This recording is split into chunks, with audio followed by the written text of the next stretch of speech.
आपसे प्यार ही नहीं करते ना तो कैसे लिखेंगे? ओ मेहता साहब, मफलर लगा के क्या खड़े, चलो दीजिए अभी अवार्ड बबीता जी के हाथों में दीजिए, ताकि बबीता जी ये अय्यर भाई को थमाए।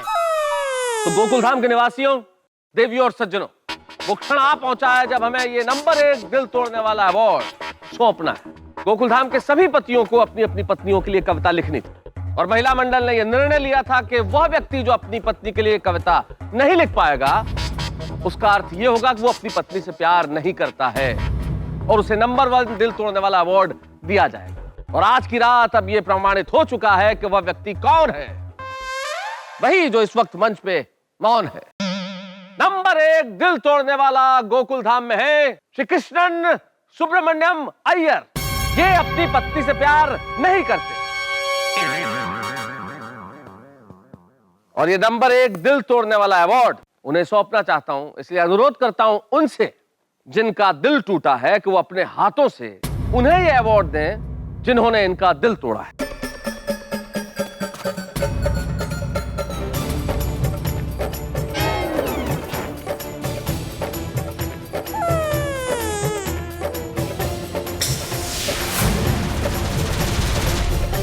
घर में टिपोई पर रखना सामने, अच्छा लगेगा। सब मेहमान आए घर पे, सब देखे, सबको मालूम पड़े ना।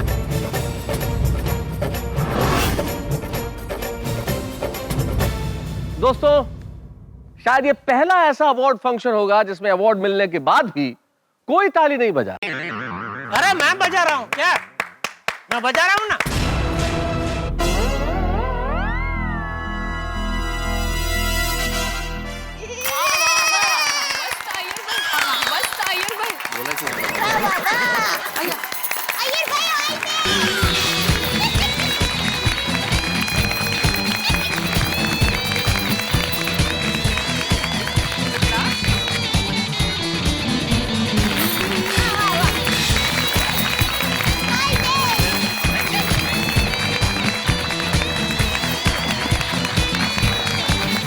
कमान मेरे चेन्नई के शेर, और हो जाए शुरू।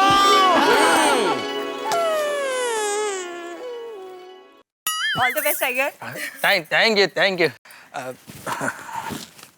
Okay.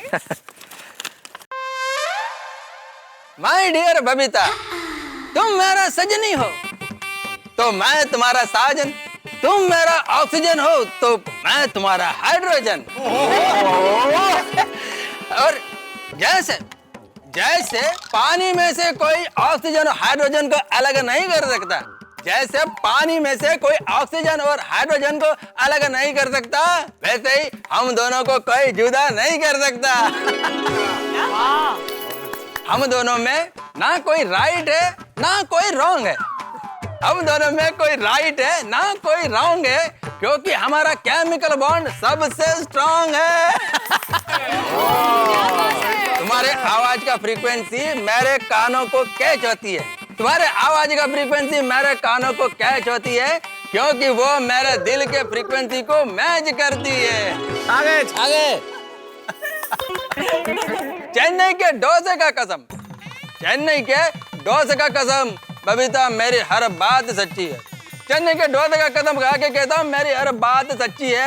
ये साइंटिस्ट सच कहता है कि हम दोनों का केमिस्ट्री सबसे अच्छी है। बबीता,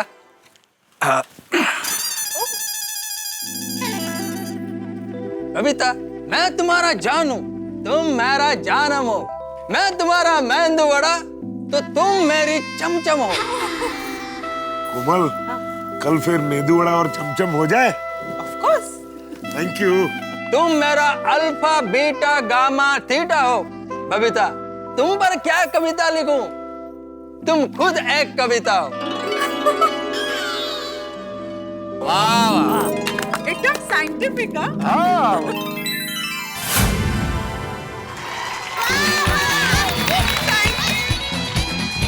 बबीता, कैसा लगा कविता तुमको?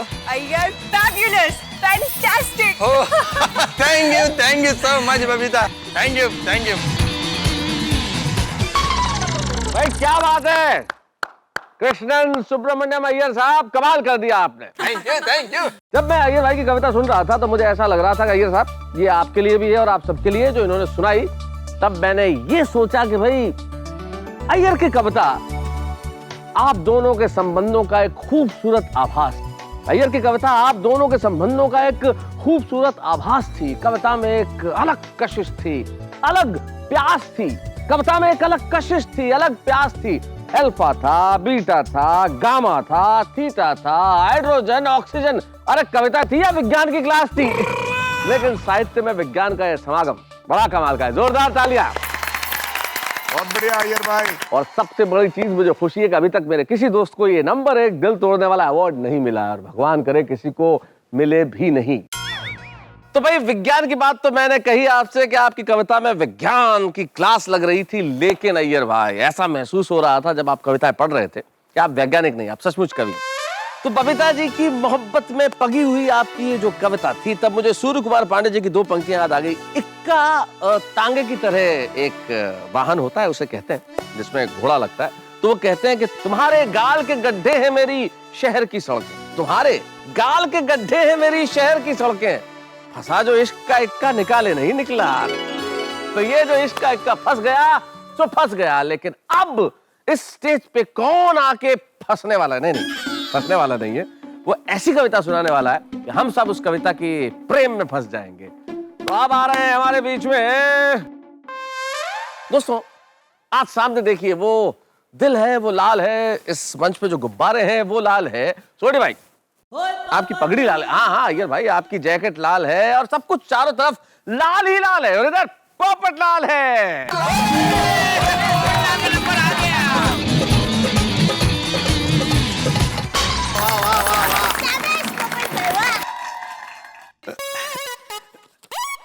दोस्तों, ये कविता मैंने अपनी होने वाली पत्नी के लिए लिखी है। वो फिलहाल तो सिर्फ मेरे सपनों में है, लेकिन मुझे यकीन है कि इस कायनात में वो जहां कहीं भी होगी, आज मेरे दिल की आवाज इस कविता के जरिए उसके दिल तक जरूर पहुंचेगी।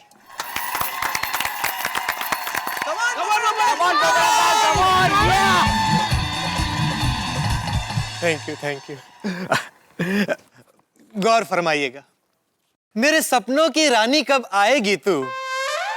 अरे ये कविता थोड़ी है, तो गाना है, ये नहीं चलेगा, ये कविता नहीं है। वो अवार्ड उसको दे दो, पोपटलाल को दे दो, खत्म, चलो। अरे अरे हाँ बाबू, और चीटिंग ना कर। हाँ पोपटलाल, भाई सुन लो जेठालाल, जरा सुन लो। मेरे सपनों की रानी कब आएगी तू, मेरी होने वाली बीवी कब आएगी तू, मेरा घर है जो सूना कब बसाएगी तू, मेरी जिंदगी में 4 चांद कब लगाएगी तू, चलिया तू चलिया, चलिया तू चलिया।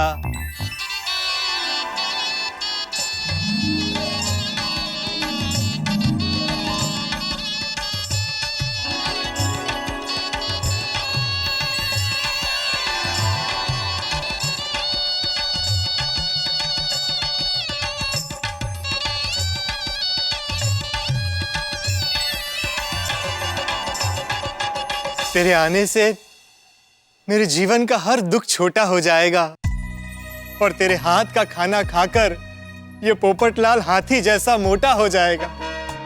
मेरे किचन में चिमटे को, पतीले को, थालियों को तेरा इंतजार है। मेरे घर की चाबियां तेरे पल्लू में सजने को बेकरार है। तू भी कब तक अपनी टुकड़ों सी जिंदगी में यूं अकेले रह पाएगी।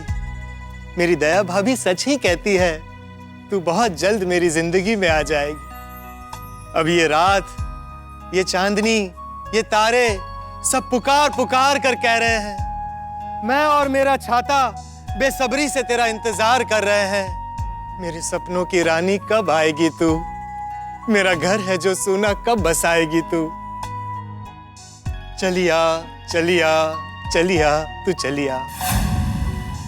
तेरे बारे में जो भी सुनूं सब सही लगता है। सोडा शॉप पर दोस्तों का मजाक भी बुरा नहीं लगता है,